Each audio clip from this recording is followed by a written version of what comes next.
시작해도 될까요? 네. 국민 여러분, 안녕하십니까? 기본소득당 대표 용혜인입니다. 저는 오늘 민생구제와 경기회복을 위한 전국민 40만 원 민생회복지원금 지급을 국민 여러분들과 여야 정치권에 제안합니다. 내일 한국은행이 2025년 경제성장률 수정 전망치를 발표합니다. 공공기관으로는 처음으로 1%대 경제성장률 전망치를 낼 수 있다는 예상이 있을 정도로 경제는 완연한 하강 국면입니다.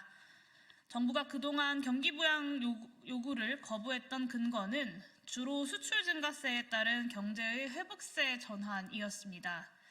그러나 정부 제시 근거가 더 이상 통하지 않을 정도로 경제는 빠르게 침체 중입니다. 수출은 1년 단위 통계만 놓고 보면 전년보다 증가했지만 2022년 수준으로 회복하는 정도입니다. 더 중요한 것은 7월 전년 대비 14% 증가율이 10월에는 4%대로 떨어져서 증가세가 크게 둔화하는 양상입니다. 미국 트럼프 2.0 시대의 한국 수출은 불확실성이 더욱더 커지면서 기회보다는 위기 요인이 더 크게 작용할 것이라는 전망이 대세입니다. 바클레이즈, JP모건 등 다수의 글로벌 투자은행들이 내년도 한국의 경제성장률 전망치를 1%대로 잡고 있는 실정입니다. 그런 가운데 한국은행이 경제성장률 수정 전망치를 발표합니다. 기존 2.1% 전망치에서 내려갈 것은 분명하고 국내 기관 어디도 입에 꺼내고 싶어하지 않는 1%대 성장률 전망치도 가능하다라는 예상이 나오고 있습니다. 우리는 국내외의 특별한 비상경제 상황이 아니면서도 1% 성장을 경험한 적이 없습니다. 내수는 침체가 이제 경제의 상수가 된 실정입니다만 최근 들어 하락이 더 가파릅니다. 올해 자영업자 폐업 신고는 역대 최대이자 최초로 100만 명이 넘을 것으로 예상됩니다. 신용카드 사용액, 한국전력의 산업용 전력 판매량, 건설기성, 소매 판매 등 내수 관련 거의 모든 지표들이 일제히 이런 신호를 보내고 있습니다. 지금 부양 구멍줄을 내려주지 않으면 가속해 추락하겠다.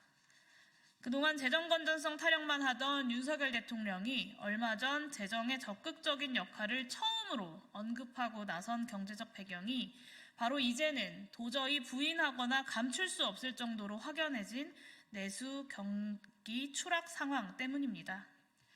우리 경제는 내수 부양책을 요구합니다. 낙수효과 이론에 입각한 부자 감세는 경기 부양 효과가 없다는 것이 윤석열 정부 임기 중반에 입증되었습니다. 우리가 경험했고 또 의지만 있다면 당장 실행 가능한 유일한 경기 부양책이 바로 저희 기본소득당을 포함한 야권이 줄곧 주장해 왔었던 민생회복지원금입니다. 민생회복지원금 실행 방안에 관해서 이제 말씀드리겠습니다. 소비효과가 높은 소멸성 지역화폐 형태로 1인당 40만 원이 적정한 지급 수준이다라고 제안드립니다. 민생회복지원금 25만 원을 제안할 때보다 경기 하강이 더 뚜렷해졌고 민생고도 더욱 심각해졌습니다. 확실한 경기 부양 효과를 위해서 지급 수준을 상향할 필요가 있습니다. 소요재원 약 21조 원은 대규모 세수결손 상황에서 국채 발행으로 마련하는 수밖에 없습니다. 그러나 이 문제는 윤석열 정부 부자 감세의 종결판인 상속증여세법 개정안을 폐기하는 것으로 확실하게 해결할 수 있습니다. 재벌가와 상위 0.1% 자산 보유자들에게 수혜가 집중되는 상속증여세법 개정안에 의한 5년 누적 감세액이 전국민 40만 원 민생회복지원금 소요액과 거의 같습니다. 그래서 정부 여당에게 상속증여세법 개정안 폐기를 강력하게 촉구합니다. 오랜 논쟁이었던 보편 선별 지급 이슈에 대해서도 저는 보편적으로 지급하고 선별적으로 환수하자라고 제안합니다. 민생회복지원금을 과세소득으로 잡으면 소득이 높을수록 세금으로 반환하는 액수가 커집니다. 2022년 국세청 통합소득 백분위 자료를 기준으로 하면 통합소득 상위 1%에 속하는 이들은 과세표준 대비 결정세액으로 구한 실효세율 31%를 부담했습니다. 상위 1%에 속하는 4인 가구가 합계 160만 원을 지급받을 경우에 50만 원가량은 세금으로 반환한다라는 의미입니다. 반면 하위 10% 소득자들은 지급액의 2% 수준에서 조세 반환하게 될 것입니다. 보편 지급 후 과세에 의한 선별 환수야말로 신뢰할 만한 최근의 소득 통계 시스템이 추가로 마련되지 않은 상황에서 상위 소득자 배제 선별 지급에 따르는 여러 부작용들을 없애는 최선의 방안입니다. 정부 여당의 의지만 있다면 간단한 법률 개정으로 시행할 수 있습니다. 그리고 그간 입이 아프도록 해왔던 이야기를 마지막으로 하겠습니다. 민생회복지원금은 재정 낭비가 아니라 생산적 투자입니다.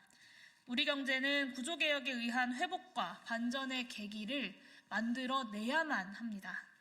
우리 경제가 장기 침체의 늪에 빠진다면 이 계기를 만들 기초체력 자체를 소진해버리게 됩니다. 민생회복지원금은 우리 경제의 기초체력 유지 관리를 위한 투자입니다.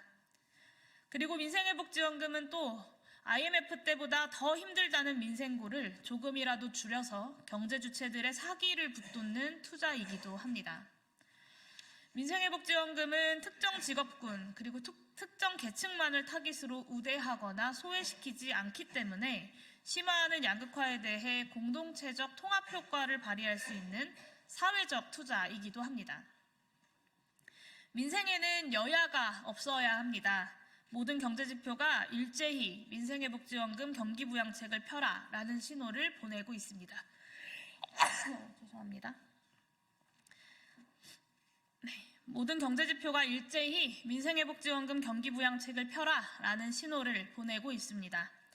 내년 추경까지 기다리지 말고 2025년 예산안 국회 심사에 반영해서 내년 초에 바로 지급될 수 있도록 해야 합니다. 민생회복의 골든타임 더는 놓쳐서는 안 됩니다. 기본소득당은 민생회복지원금에 대한 여야 정치권 그리고 대통령의 결단을 촉구하는 바입니다. 이것으로 기자회견 모두 마치도록 하겠습니다. 감사합니다.